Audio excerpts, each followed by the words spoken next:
नमस्कार, मैं हूं पवन त्यागी।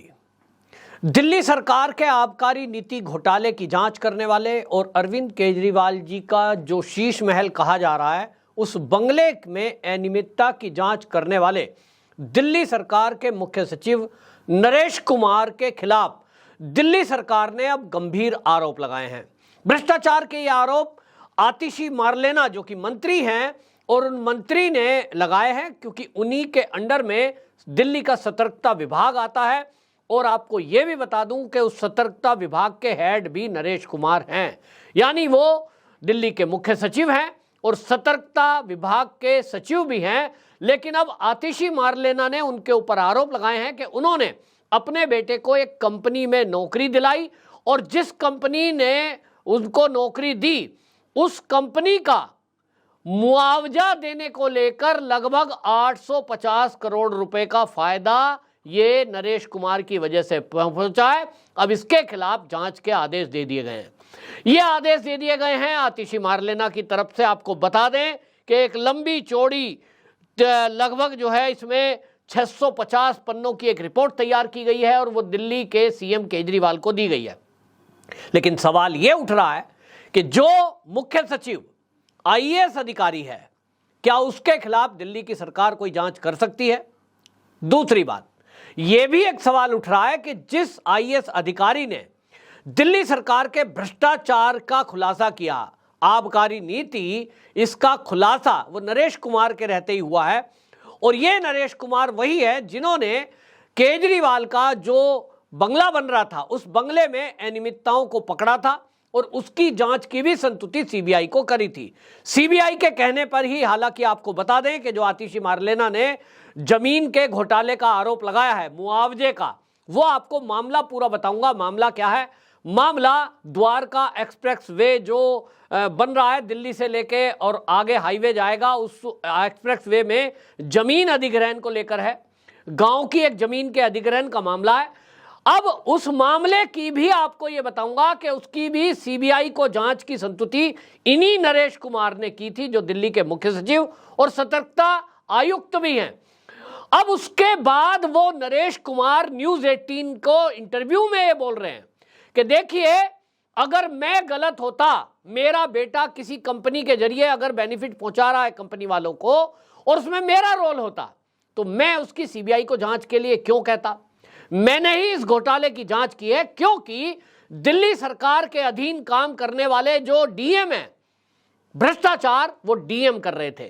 डीएम ने मुआवजे को बढ़ाया और 9 गुना मुआवजा बढ़ा दिया, तो उससे सरकार पर लगभग 325 करोड़ का अतिरिक्त भार पड़ रहा था। एनएचएआई के अधिकारी इस बात को लेकर जैसे ही चौकन्ने हुए कि जो उन्होंने एस्टीमेट बनाया है द्वारका एक्सप्रेस वे का, उस एक्सप्रेस वे के खर्चे में अचानक 325 करोड़ रुपए कैसे बढ़ोतरी हो गई। इसमें आपको बताएं, जो ये पता लगा कि जो डीएम थे Hemant Kumar, DM south west, इन डीएम साउथ वेस्ट ने एक्सप्रेस वे के लिए गांव की अधिग्रहित की गई जमीन, जो कि आपको बताएं कि इस मामले में अधिग्रहित होनी थी बामनोली गांव की, वो मुआवजा जो 41.5 करोड़ रुपए का था उसको बढ़ाकर और वो कर दिया इन्होंने 353.7 करोड़, 9 गुना बढ़ोतरी। इसके पहले 3 डीएम ऐसे थे जिन्होंने उस बढ़ोतरी को नहीं माना। दिल्ली की हाई कोर्ट ने उस बढ़ोतरी को रिजेक्ट किया। तब एक डीएम आता है और वो डीएम इस बढ़ोतरी को कर देता है। जैसे ही यह मामला मुख्य सचिव के संज्ञान में आया, यानी नरेश कुमार के, नरेश कुमार कहते हैं कि उसको तत्काल उन्होंने दिल्ली के एलजी को दिया और एलजी ने इसको गृह मंत्रालय को सौंपा। गृह मंत्रालय ने इस पर तुरंत एक्शन लिया और आपको बताएं कि डीएम को सस्पेंड कर दिया गया। अंडमान निकोबार उनका ट्रांसफर ऑर्डर हो गया था, उस ट्रांसफर ऑर्डर को कैंसिल किया गया, क्योंकि माना यह जा रहा है कि भाई जब ये इन पे आरोप लगे हैं, जब तक ये आरोप मुक्त नहीं हो जाते, अगर ये अंडमान निकोबार चले गए तो वो जांच अटकी रह जाएगी। इनको दिल्ली में ही रखा जाए, सस्पेंड है और दिल्ली में ही दिया गया है, रखा गया है, नई नियुक्ति नहीं दी गई। यानी नरेश कुमार जो दिल्ली सरकार के मुख्य सचिव हैं और जो सतर्कता आयुक्त हैं, उन्हीं के आदेश पर इस द्वारका एक्सप्रेस वे घोटाले की जांच सीबीआई को दी गई। अब जब उनके आदेश पर सीबीआई को जांच दे दी गई सीबीआई उस मामले की जांच कर ही रही है, तो क्या दिल्ली सरकार इस मामले की पैरेलल जांच कर सकती है? यह सवाल है। तो आपको बता दें, इस मामले में अब दिल्ली सरकार और गृह मंत्रालय एक तरह से फिर से एक बार आमने सामने आए हैं, जबकि अब दिल्ली का जो अध्यादेश है वो पिछले सदन में मानसून सत्र में पास हो चुका और उसमें बिल्कुल क्लियर कट है कि दिल्ली के जो आईपीएस अधिकारी हैं, आईएएस अधिकारी हैं, दानिश अधिकारी हैं, यानी इनके खिलाफ कोई भी कार्रवाई, इनकी ट्रांसफर, इनके पोस्टिंग, वो केवल गृह मंत्रालय का पार्ट है, दिल्ली सरकार का रोल नहीं है। दिल्ली सरकार उसके नीचे के अधिकारियों के खिलाफ कुछ भी कर सकती है।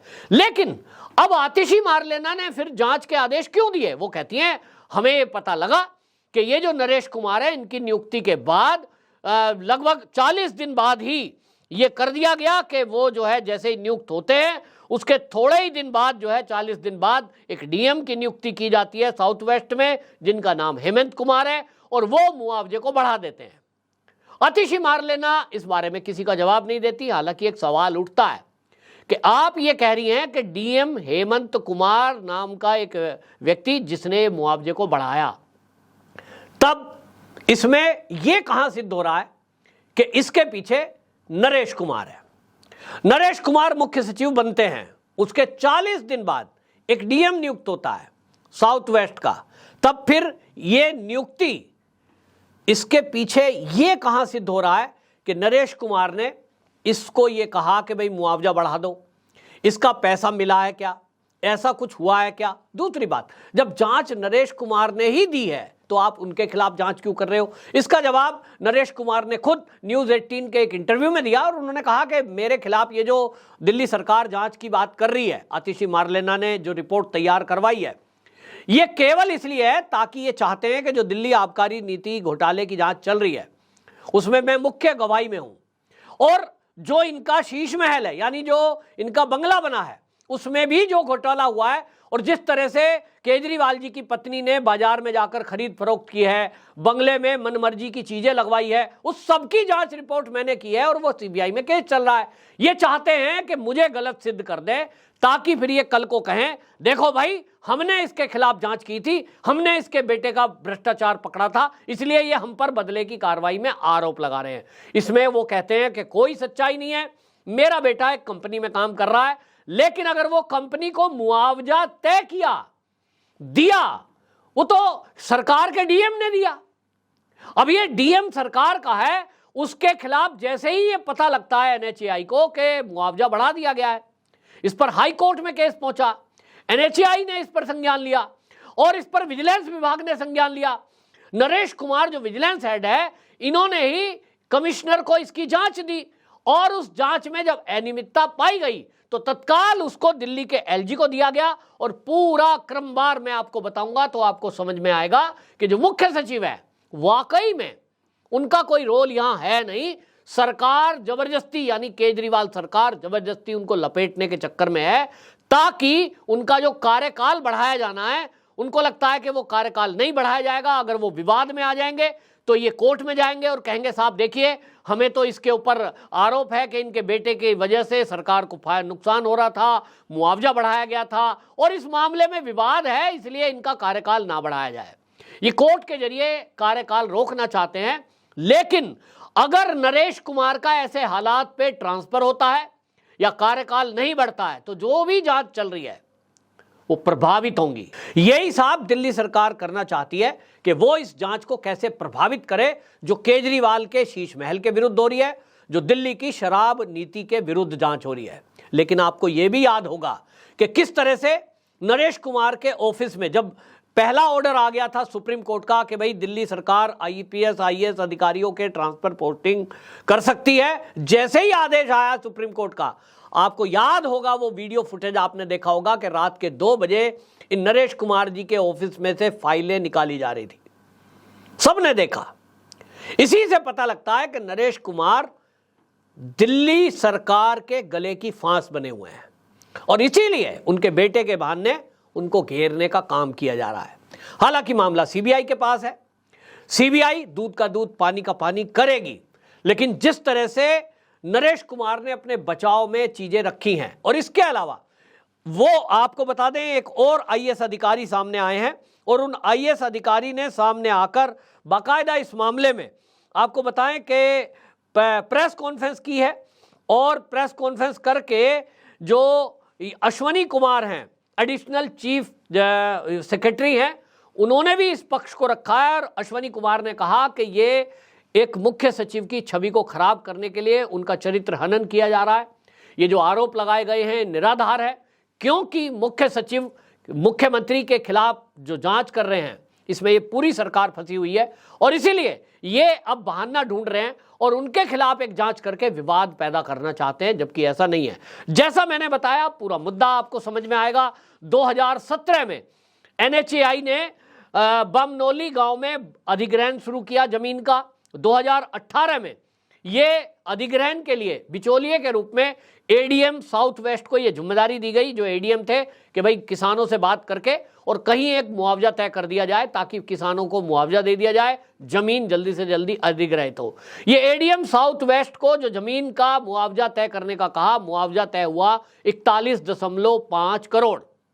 अब ये 41.5 करोड़ मुआवजा तय हुआ तो इसमें वो मुआवजा देने की बात हुई, लेकिन जो जमीन के मालिक थे वो इससे संतुष्ट नहीं हुए। उनका कहना था कि आप इसे कृषि की भूमि बता रहे हैं 19 एकड़ को, हम तो इसमें प्लॉट काटेंगे। जब तक प्लॉट कटे नहीं थे, लेकिन उन्होंने कहा कि ये जो रेजिडेंस है, अब रेजिडेंस का रेट अलग होता है, कृषि का रेट अलग होता है। इसको लेकर वो हाई कोर्ट चले गए और हाई कोर्ट में जब पहुंचे तो हाई कोर्ट ने भी ये पूछा कि वर्तमान में वहां खेती हो रही है या वहां प्लॉटिंग हुई है। तो बताया गया ADM के द्वारा कि साहब वहां तो अभी कोई प्लॉटिंग का सवाल ही नहीं है, वहां तो खेती हो रही है। तो हाई कोर्ट ने इनकी एप्लीकेशन रिजेक्ट कर दी और यह तय हुआ कि जो मुआवजा ADM ने तय किया है वही मुआवजा मिलेगा।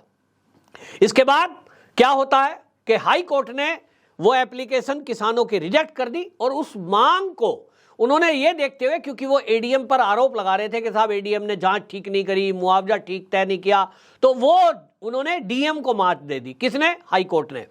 अब ये DM के पास मध्यस्थता का मुद्दा आ गया।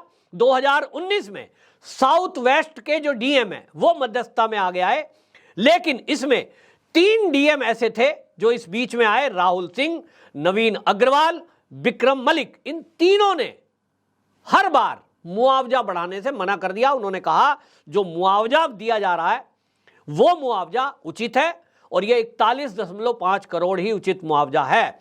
2019 से लेके फरवरी 2019 से जून 2022 के बीच तीनों DM ने ये रिपोर्ट रखी। लेकिन इधर क्या होता है, जिसको आधार बनाकर ये दिल्ली सरकार नरेश कुमार को घेर रही है। नरेश कुमार की मुख्य सचिव के रूप में नियुक्ति हुई और उसके 40 दिन बाद ये साउथ वेस्ट के नए DM हेमंत कुमार बने और हेमंत कुमार जब ये DM बन गए तो 15 मई 2023 को ये मुआवजा 9 गुना बढ़ा दिया गया DM के द्वारा और ये 353.7 करोड़ कर दिया। सीधा दिख रहा है कि 9 गुना मुआवजा क्यों बढ़ाया गया। DM का कहना यह है कि ये रेजिडेंशियल है, जबकि कोर्ट में ये सिद्ध हो चुका था कि ये रेजिडेंशियल एरिया नहीं है। तब ये साफ साफ दिखाई दे रहा है कि DM कहीं ना कहीं कोई अपने स्वार्थ में इस मुआवजे को बढ़ा रहा है। अब इस मामले को लेकर के 31 अक्टूबर को हाई कोर्ट में मामला पहुंचता है और हाई कोर्ट ने फिर से इसको रद्द कर दिया। इसके बाद विजिलेंस हेड के पास ये बात गई और विजिलेंस के जो वरिष्ठ अधिकारी हैं, डिविजनल कमिश्नर, उनको ये जांच नरेश कुमार ने खुद दी, जो मुख्य सचिव हैं, जो विजिलेंस हेड हैं। और उसके बाद ये रिपोर्ट प्रस्तुत हुई, पता लगा कि DM की गलती है, ये मुआवजा 9 गुना नहीं बढ़ाना था, DM कहीं ना कहीं भ्रष्टाचारी है। और इसको लेकर फिर जांच LG को दी गई। LG साहब ने गृह मंत्रालय को दी और गृह मंत्रालय ने 20 अक्टूबर को ये CBI को सौंप दी।